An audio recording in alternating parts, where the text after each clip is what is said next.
Law of radioactive DK. सब बच्चे मुझे ज़रा चैट में एक दफ़ा ओके कर दें, इसका मतलब होगा आपको मेरी आवाज़ बिल्कुल साफ सुनाई दे रही है। एक मरतबा ओके या यस कर दें जल्दी से। सैयद मुजाहिद और दूसरा एक बच्चा जिसका नाम यहाँ लिखा आ रहा है सीनन करके, शायद इसने मुझे यस कर दिया है। आसिफ ने कर दिया, दानिश ने कर दिया, आकाश। आवाज़ हल्की आ रही है। हाँ, मैं तो थोड़ा धीमा बोल रहा हूँ मुजाहिद, इस वजह से आवाज़ हल्की आ रही है बेटा ज़रा, ठीक है। अच्छा, और इसके अलावा बाकी जल्दी से सारे बच्चे ओके कर दें ताकि इसका मतलब है आप कनेक्टेड हैं और मैं क्लास को अपना कंटिन्यू कर लूँ। अच्छा जी, क्लास स्टार्ट करते हैं। Law of radioactive decay. Law of radioactive decay को सीखने से पहले आपको सीखना है what is rate of decay. Rate of decay क्या होता है? अच्छा भाई, डीके जो लफ्ज़ होता है इसके मायने होते हैं टूट फूट। जब एक न्यूक्लियस में टूट फूट होती है और न्यूक्लियस अपने आप को दूसरे न्यूक्लियस में कन्वर्ट करता है तो हम उसे कहते हैं ये डीके हो रही है, टूट फूट हो रही है इसके अंदर और ये एक नए न्यूक्लियस में जा रहा है तो ये डीके हो रहा है। तो रेट ऑफ डीके का मतलब होता है number of atoms decayed in 1 second. एक सेकंड में जितने एटम डीके हो जाते हैं उसको रेट ऑफ डीके कहते हैं, ठीक है। अच्छा, मैं आपको एक मिसाल देता हूँ, आपको समझ में आ जाएगा अच्छा। फर्स्ट कहते हैं 4 सेकंड में 100 एटम्स डीके हो जाते हैं। तो फिर एक सेकंड में कितने होंगे? एक सेकंड में हो जाएंगे, यही वाला 4 वहाँ जाके डिवाइड कर देगा तो जवाब आ जाएगा 25 एटम्स डीके। तो ये जो आपने 25 एटम्स डीके निकाला है ये वाले से, this is called as the rate of decay. ये है रेट। 25 एटम एक सेकंड के अंदर क्या हो रहे हैं? डीके हो रहे हैं, इसको कहते हैं रेट ऑफ डीके। तो रेट ऑफ डीके जो है इसके दो तरह के सिंबल हैं।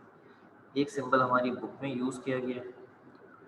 बुक का जो सिंबल है रेट ऑफ डीके का वो ये होता है delta n divided by delta t is book symbol. ये बुक का सिंबल है। लेकिन क्योंकि एटम एक बहुत ही छोटे सिस्टम को रिप्रेजेंट करता है, एटम का सिस्टम एक बहुत छोटा सिस्टम है, एक बहुत छोटी जगह को रिप्रेजेंट करता है, इसलिए इसके लिए हमने मैथमेटिक्स का एक शोबा यूज़ करा है। आपने पढ़ा होगा, सराहत ने पढ़ाया होगा इसके बारे में, कैलकुलस, जिसमें डेरिवेटिव और इंटीग्रेशन आती है। तो इसका कैलकुलस के अंदर सिंबल होता है D N upon D t, यानी डेल्टा को डी से रिप्रेस किया जाता है, डेरिवेटिव। तो दोनों सिंबल यूज़ हो सकते हैं। बुक वालों ने ये यूज़ करा है, ये वाला भी इसका सिंबल होता है बेटर ये वाला है, जाहिर सी बात है। तो मैं अभी जब आपको लॉ पढ़ाऊँगा तो बुक वाला सिंबल यूज़ करूँगा और उसको कन्वर्ट कर दूँगा इसके अंदर। अब हम पढ़ते हैं लॉ ऑफ रेडियोएक्टिव डीके। उम्मीद करता हूँ यहाँ तक सारी बेसिक बातें बच्चों को समझ में आ गई। तो लॉ ऑफ रेडियोएक्टिव डीके सीखना बहुत आसान है, बहुत ज़्यादा ईजी है। फ़र्ज़ कर लें मेरे पास एटम्स हैं जिनकी तादाद है 100 एटम्स। ये आइटम मेरे पास मौजूद थे फ़र्ज़ कर लें शुरू में, और जब मैंने इनका रेट ऑफ डीके निकाला, यानी एक सेकंड में कितने एटम डीके हो रहे हैं, तो जवाब आया 10 एटम्स डीके हो रहे हैं एक सेकंड में। ये इनका रेट ऑफ डीके।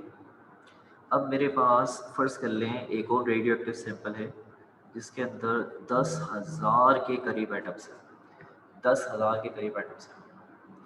और जब मैंने इनका रेट ऑफ डीके निकाला तो जवाब आया 100 atoms decay in a second.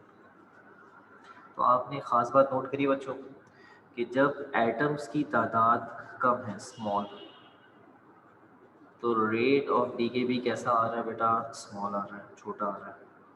और जब एटम की तादाद है लार्ज, ज़्यादा, तो रेट ऑफ डीके भी कैसा आ रहा है? लार्ज आ रहा है। इसका मतलब ये हुआ कि अगर मेरे पास एक छोटा रेडियो एक्टिव का सैंपल है, यानी कैसा सैंपल है एलिमेंट का जिसमें से रेडियो एक्टिविटी है लेकिन छोटा सैंपल है, ज़्यादा क्वांटिटी में उसमें नहीं है, तो उसका रेट ऑफ डीके मुझे कम मिलेगा। और अगर मेरे पास एक ऐसा रेडियो एक्टिव का सैंपल है जिसके अंदर ज़्यादा आइटम्स है, ज़्यादा क्वांटिटी में, तो नतीजे में उसके अंदर रेट ऑफ डीके का मामला ज़्यादा मिलेगा। तो बच्चों, ये डायरेक्टली प्रोपोर्शनल है एक दूसरे के साथ। क्या चीज़? कम एटम्स, कम रेट ऑफ डीके, ज़्यादा एटम्स, ज़्यादा rate of decay. So rate of decay is directly proportional with the number of atoms. तो अगर बेटा इन एटम्स को हम कैपिटल एन से रिप्रेजेंट करें और रेट ऑफ डीके को delta N upon delta d से रिप्रेजेंट करें तो इन दोनों के दरमियान डायरेक्टली प्रोपोर्शनल का रिजल्ट होगा. सब बच्चे यहाँ तक ओके करते हैं? शाबाश, जल्दी से ओके कर दें. मैं आपको स्टेटमेंट बताता हूँ इसकी, फिर लिखना. स्टेटमेंट इसकी ये है, बहुत आसान सी. Rate of decay of a radioactive sample is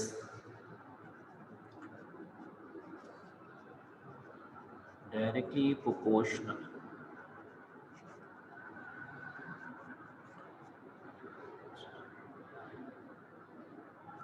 ji picture बिल्कुल भेजूंगा हमजा, फिक्र ही नहीं करें, सिर्फ खाली समझें.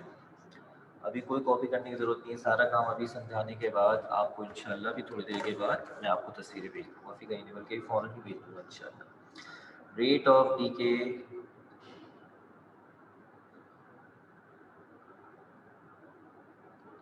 अच्छा ठीक है चलो. Rate of decay of a radioactive sample is directly proportional. Okay sir, ठीक है सुमान. Rate of decay of a radioactive sample is directly proportional with total number of atoms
तो बच्चों अज़ान हो रही थी, इसलिए ज़रा लेक्चर जो था वो मैं नहीं दे रहा था, अलबत्ता मैं जो वर्डिंग थी उसको कंप्लीट करने में लगा हुआ था।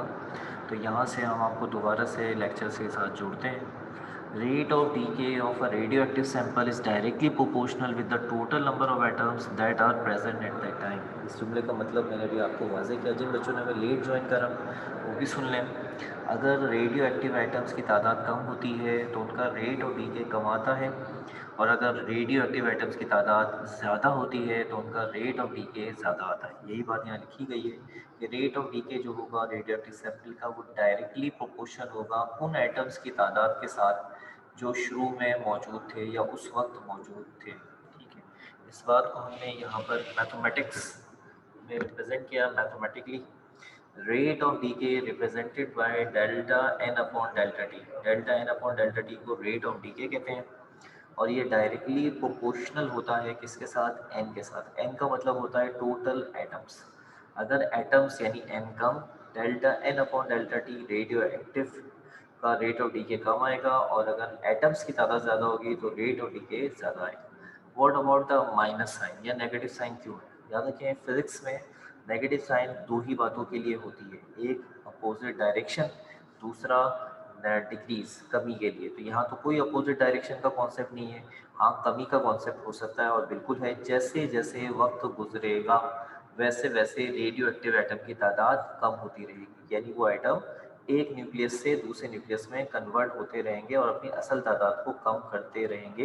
यही नेगेटिव साइन का मतलब है कि नेगेटिव साइन का मतलब है रेडियो एटम्स आहिस्ता आहिस्ता कम होते रहेंगे जैसे जैसे वक्त गुजरेगा। इन कैलकुलस कैलकुलस में अगर हम इसी एक्सप्रेशन को लिखना चाहें तो जस्ट डेल्टा को रिप्लेस कर देंगे डेरिवेटिव के डी से, तो बनेगा d N upon D t directly proportional with minus m. Sign of proportional हटाएंगे, कांस्टेंट आएगा, कांस्टेंट के तौर पे लिम्डा डाला जाता है।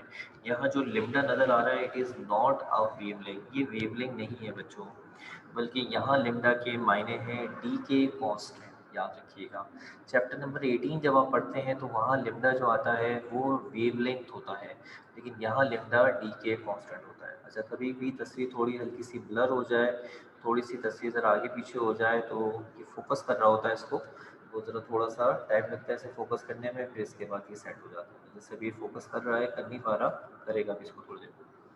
खैर एन क्या चीज़ है? एन टोटल एटम्स जो कि शुरू में मौजूद थे, और d N upon D t क्या है? Rate of decay. तो ये आपका पूरा टॉपिक कंप्लीट हो गया। इसका नाम था law of radioactive decay. यहाँ तक ओके कर शाबाश, जल्दी से इसको फोकस करवाता हूँ।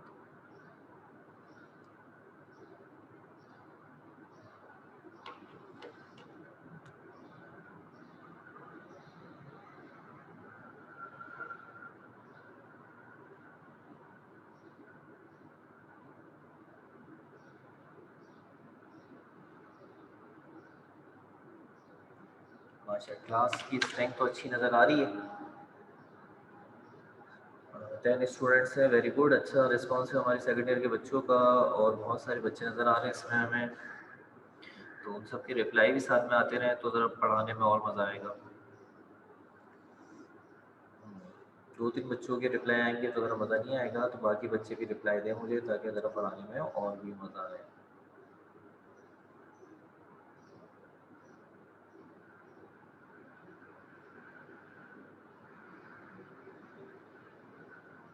ओके जनाब, तो ये स्टिल अभी तक जूम सही नहीं कर पाया, इसको कर लेगा इंशाल्लाह फिर घंटे का आगे हो गया। तो अब बात करते हैं यहाँ से ज़रा टॉपिक को मज़ीद थोड़ा आगे लेके चलने की। आपने इसमें एक सिंबल देखा जिसका नाम है डी के कांस्टेंट लिम्डा। इसकी क्या डेफिनेशन होगी? आइए ज़रा इसकी डेफिनेशन करते हैं और टॉपिक को थोड़ा सा आगे बढ़ाते हैं। डेफिनेशन ऑफ डी के कांस्टेंट। डी के कांस्टेंट यानी लिम्डा की डेफिनेशन। अगर हम डी के कांस्टेंट लिम्डा की डेफिनेशन करना चाहते हैं तो उसके लिए हमें लिम्डा का फॉर्मूला यहाँ पर एडजस्ट करना पड़ेगा, d N upon D t, और ये आ रहा है माइनस लिम्डा एन। पहले तो यहाँ से नेगेटिव साइन को नेगलेक्ट कर दें, neglect negative sign, negative sign को नेगलेक्ट कर दें, फिर बनेगा d N upon D t, और यहाँ हो जाएगा लिम्डा एन। अब यहाँ से ये जो n मल्टीप्लाई हो रहा है मेरे बच्चों, ये इनके नीचे जाकर, दोनों के नीचे जाकर डिवाइड करेगा, डी टी के पास नहीं जाएगा। D N upon D t ये पूरा रेट एक्सप्रेशन कहलाता है। D N upon D t ये डेरिवेटिव है पूरा, तो ये पूरा एक सिंगल वैल्यू है, एन डी टी के पास नहीं जाएगा। इस तरह से लिखा जाएगा, उम्मीद करता हूँ आपको समझ में आ जाएगा। मैं लिख के दिखाता हूँ, d N upon D T divided by n, ऐसे लिखा जाता है बेटा इसको, ये देखें ऐसे d N upon D T divided by, ठीक है। तो ये इसके पास चला गया। अगर आपको ये नहीं समझ में आया कि ये कैसे हो गया, तो आप यहाँ से देख लें, आपको समझ में आ जाएगा इंशाअल्लाह। D N upon D T, D N upon D T lambda N, D N upon D T को आप मान लेंगे ये एक्स के बराबर है, ये पूरा एक्सप्रेशन एक्स है, ये हो जाएगा एक्स लिम्डा एन,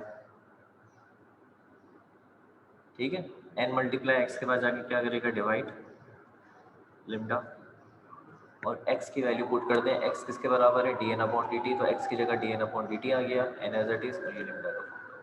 एग्जाम में आपको ये सारे मसलन अगर डी के कॉन्स्टेंट की डेफिनेशन करनी है, तो ना आपको ये लाइन लिखनी होती है, ना ये लिखनी होती है, ना ये लिखना होता है, डायरेक्ट आप फार्मूला उसका रेफरेंस दें और डेफिनेशन कर दें बस, यानी तीनों लाइनें से समझाने के लिए होती हैं, अदरवाइज एग्जाम में सिर्फ डायरेक्ट डेफिनेशन आप कर सकते हैं, ठीक है। यहाँ तक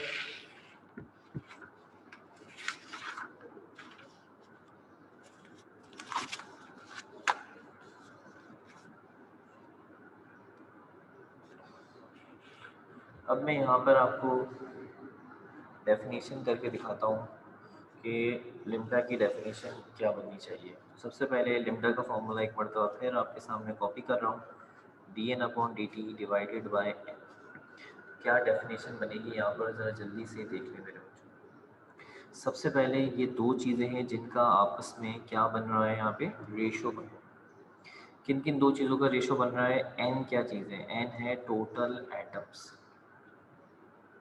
और d N upon D t क्या चीज़ है, ये कहलाता है रेट ऑफ डीके। तो अगर ज़रा जल्दी से इन दोनों को मिलाकर पढ़ दें तो डेफिनेशन आ गई हमारे सामने, जाहिर सी बात है डेफिनेशन बहुत आसान हो गई। डेफिनेशन करना मुश्किल नहीं होता अगर हमें सही से फॉर्मूला पढ़ना आ जाए कि फॉर्मूला क्या है।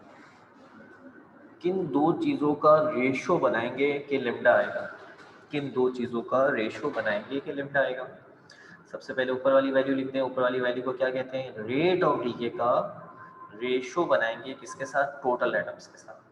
तो जो जवाब आएगा उसी का नाम क्या रखा गया है, लेम्डा, यानी डी के कांस्टेंट रखा गया है। इसको मैं इस तरह डिफाइन कर देता हूँ, decay constant is the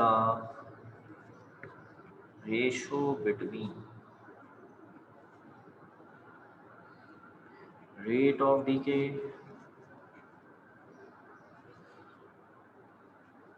with total atoms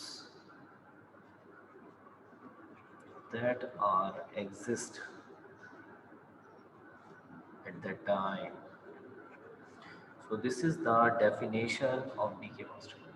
So बच्चे यहाँ तक वो भी करें, शाबाश। decay constant क्या है, रेशो है रेट ऑफ डीके का, रेशो है रेट ऑफ डीके का, और साथ ही साथ में टोटल एटम्स जो के मौजूद थे।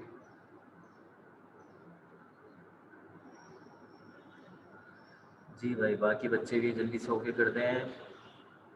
कबीर, मुजाहिद, अरहम और उसामा, सब बच्चे माशाल्लाह से क्लास में मौजूद हैं। शाबाश। आसिफ का भी रिप्लाई आ गया, वेरी गुड, शाबाश शाबाश। और बाकी बच्चे भी रिप्लाई कर दें, अली दानिश। तो बच्चों यहाँ पर आके हमारा rate of D, law of rate of D का टॉपिक तकरीबन कंप्लीट हो गया है। सिर्फ लिम्डा की खाली क्या रह गई है, ठीक है। हाँ, सिर्फ सवाल करें बेटा, शाबाश। यहाँ पर अब हमें यूनिट ऑफ लिम्डा बनाना है, और यूनिट ऑफ लिम्डा बनाने के लिए हमने इसका फार्मूला यहाँ पे कॉपी करना है। जो इसका फार्मूला है वो है lambda is equal to D N upon D T divided by N. वो जो उसको देख के यूनिट बना ले, बहुत आसान है। सबसे पहले डी एन। डी एन क्या है बेटा? कुछ नहीं, एन का मतलब क्या होता है? एटम्स, ठीक है। और डी टी का मतलब क्या होता है? टाइम। टाइम को किस में नापते हैं? सेकेंड। नीचे भी क्या आ रहा है? एन। एन का मतलब क्या है? एटम्स। ऊपर d N upon D T. D N upon D t के अंदर डी एन का मतलब है एटम्स, डी टी का मतलब है सेकेंड, नीचे भी एन का मतलब है एटम्स। तो एटम्स और एटम्स कट गए, ये आ गया 1/सेकेंड। सेकेंड नीचे से ऊपर जाएगा, -1 हो जाएगा, तो इसकी यूनिट हो जाएगी पर सेकेंड। ये इसकी यूनिट। यहाँ तक सब क्लियर है अच्छी तरीके से? ओके करें, शाबाश, जल्दी से। अच्छा, मैं मज़ीद अपनी जो क्लास है, क्योंकि मैं जानता हूँ ज़ोहर की नमाज़ का वक्त हो रहा है, ऐसी बात है, बच्चों को नमाज़ के लिए भी जाना है, तो हमारी क्लास असल में ऐसी लगी है जिसके अंदर ज़ोहर की नमाज़ का नज़दीक बहुत है। तो मैं एक छोटी सी डेफिनेशन बताकर आपसे 2-3 मिनट के बाद इजाज़त चाहूँगा, और फिर बाकी बातचीत इंशाल्लाह हम अपने आने वाली क्लास के अंदर करेंगे। और वो छोटी सी बातचीत है, एक छोटी सी तारीफ, जिसमें ज़्यादा नहीं, बस 1 से 2 मिनट आपके मज़ीद लूँगा और उसके बाद आपसे इजाज़त चाहूँगा। उसका नाम है बेटा हाफ लाइफ। हाफ लाइफ हमारे इस चैप्टर नंबर 19 के पहले हिस्से का आखिरी टॉपिक है। ये law of radioactive decay के साथ जुड़कर आ सकता है। हाफ लाइफ क्या होता है? ये होता है time.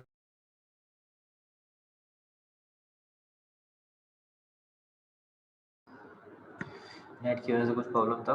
Half of parent nuclear decayed into daughter nuclear is known as half life.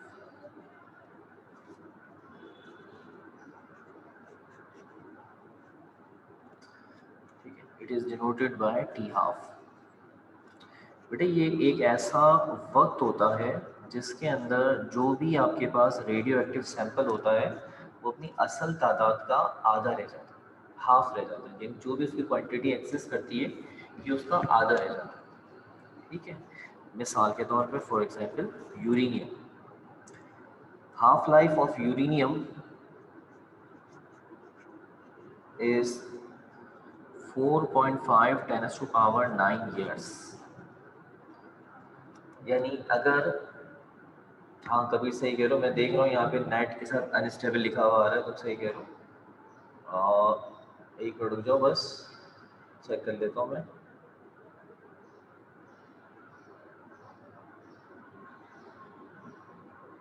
अच्छा जी, शायद बेहतर हो गया, शायद। हाँ भाई, अब सही है।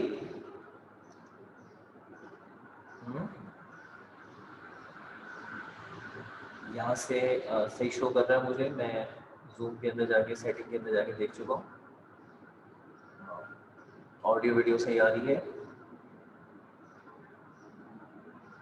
ठीक है।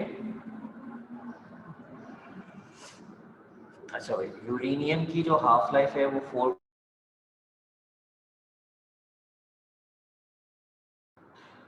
अच्छा भाई, लेक्चर जो है वो फ़िलहाल यहीं तक रखते हैं और बाकी बातचीत करेंगे बाद में। अभी फ़िलहाल अभी आप जाइएगा नहीं, मैं ज़रा अटेंडेंस ले लूँ, क्योंकि नेट ज़रा थोड़ा सा ज़रा स्लो चल रहा है शायद, यहाँ पे कॉलेज के अंदर ही हूँ मैं, तो थोड़ा सा शायद आ जाता है इशू नेट का, जाहिर सी बात है, इसमें क्या कर सकते हैं। तो मैं अटेंडेंस ले लूँ आपकी, और ये जो टॉपिक हमारा चल रहा है हाफ लाइफ, इसको इंशाल्लाह मैं नेक्स्ट अपने लेक्चर के अंदर यहीं से कंटिन्यू करूँगा। लेकिन कुछ बातें जैसे मैंने बताई हैं उनको जहन में ज़रूर रखिएगा कि हाफ लाइफ वो टाइम होता है जिसके अंदर half of parent nucleus daughter nucleus में कन्वर्ट हो जाते हैं, यानी जो भी क्वांटिटी होती है वो आधी रह जाती है। जैसे यूरेनियम है, इसकी क्वांटिटी 4.5 10⁻⁹ ईयर्स के अंदर आधी हो जाएगी। बहुत बड़ा तवील अरसा है, और ये हाफ लाइफ का सिंबल होता है टी, नीचे छोटा सा हाफ बनाते हैं। इसी तरह हाफ लाइफ एक एलिमेंट है, इसका नाम है पोलोनियम, इसकी होती है 140 डेज, यानी 140 दिन के बाद ये क्या हो जाता है? हाफ हो जाता है। ठीक है, मैं इस टॉपिक को दोबारा भी कंटिन्यू करूँगा इंशाल्लाह, थोड़ी सी कुछ और बातें भी इसमें बतानी है एमसीक्यूज़ के हवाले से। इंशाल्लाह ताला नेक्स्ट क्लास में मुलाकात होगी। अटेंडेंस जो है वो मैंने ले ली है। यहाँ तक मुझे सारे बच्चे ओके करते हुए एंड कर दें लेक्चर को, इंशाल्लाह फिर नेक्स्ट क्लास में मुलाकात होगी। ठीक है, ओके। ये सारा काम मैं अभी थोड़ी देर में सेंड कर रहा हूँ आपको, बल्कि अभी फ़ौरन ही सेंड कर रहा हूँ क्लास ऑफ करके। सब बच्चों को ओके है यहाँ तक? ओके कर दीजिएगा और साथ में मुझे भी इजाज़त दीजिएगा। मिलते हैं इंशाल्लाह नेक्स्ट क्लास के अंदर। हाफ लाइफ से कंटिन्यू करेंगे, हाफ लाइफ भी कराएँगे, इसके न्यूमेरिकल्स भी कराएँगे इंशाल्लाह ताला, ताकि ये चैप्टर हमारा जल्द अज जल्द एंड की तरफ चला जाए। बाकी बच्चे भी ओके कर दें। सब बच्चों अपना ख़्याल रखिएगा, दुआओं में याद रखिएगा। मुझे दें इजाज़त। अल्लाह हाफ़िज़।